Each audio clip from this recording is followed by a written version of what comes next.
Assalamualaikum warahmatullahi wabarakatuh.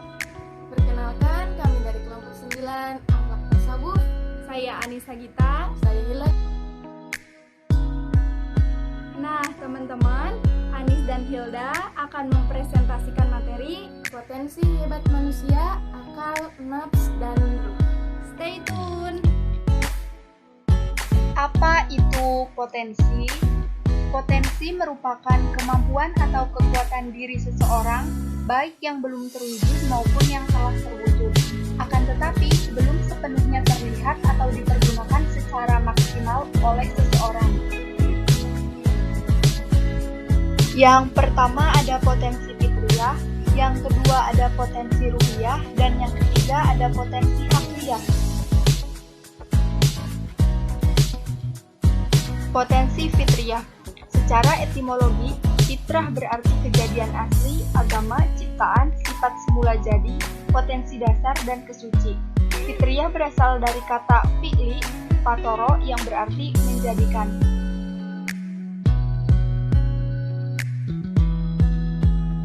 Potensi ruhiyah.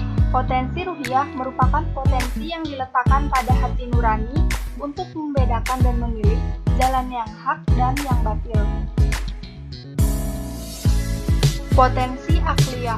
Potensi akliyah merupakan potensi yang terdiri dari panca indera dan akal pikiran.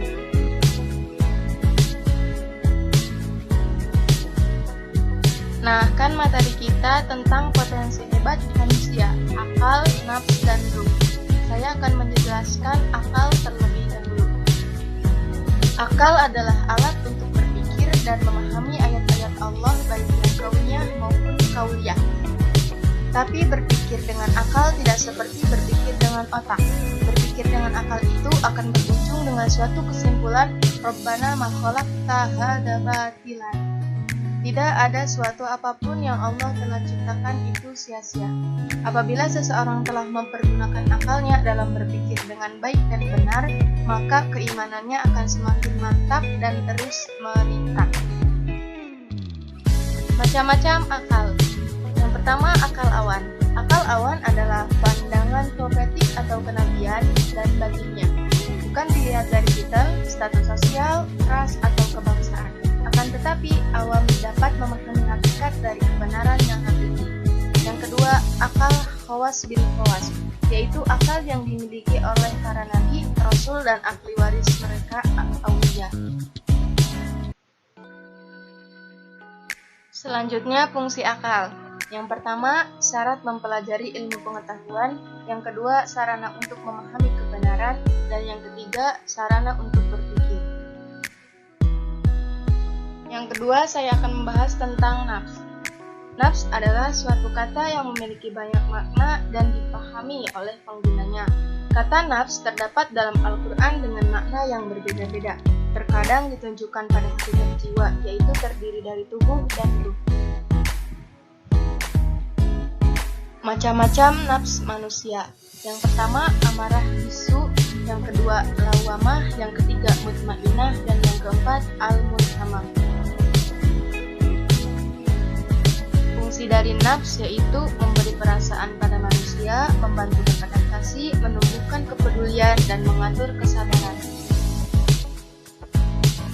Yang ketiga, saya akan membahas tentang ruh. Ruh adalah suatu yang ada dalam jasad yang diciptakan Tuhan sebagai penyebab adanya hidup.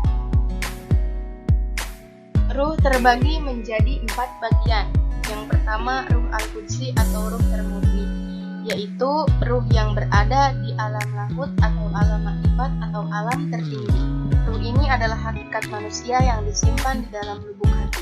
Keberadaannya akan diketahui dengan taubat dan menanamkan kalimat iman dengan sungguh-sungguh. Yang kedua, ruh sultani, yaitu ruh yang memiliki lapisan atau balutan cahaya di alam jabali. Tempat ruh ini adalah fuad atau mata hati. Alatnya adalah ma'rifat dan amalannya adalah mudawamah asma Allah dengan lisan dan hati. Adapun keuntungan pengolahan dari ruh sultani adalah melihat pantulan jamalillah atau keindahan Allah. Yang ketiga yaitu ruh ruh syaironi rawani atau ruh ruhani adalah ruh yang memiliki lapisan atau balikan cahaya di dalam malakut. Tempatnya adalah hati atau qalbu. Alatnya adalah mudawamah asmaul batin tanpa suara dan huruf. Hasilnya adalah makrifat kepada Allah Subhanahu wa Ta'ala. Ilmu batin memperoleh ketenangan di dalam bergaul, hidupnya hati dan musyahadah di alam malakut seperti menyaksikan surga dan ahlinya dan malaikat-malaikatnya. Tempatnya di akhirat adalah surga tingkat kedua, yaitu Jannatul Na'im. Yang keempat yaitu ruh jismani, yaitu ruh yang memiliki lapisan atau balutan cahaya di alam mulki atau alam terendah bagi ruh. Ruh jismani telah Allah tempatkan di dalam jasad antara daging dan darah, tepatnya di wilayah dada dan anggota yang zahir.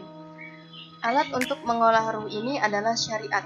Hasilnya adalah wilayah pertolongan Allah, mukasyafah atau terbukanya hijab antara manusia dengan Allah, dan musyahadah atau merasa berhadap-hadapan dengan Allah.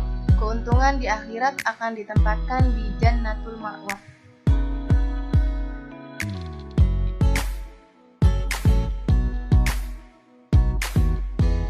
Terima kasih teman-teman sudah menyaksikan video kelompok kami. Barangkali ada yang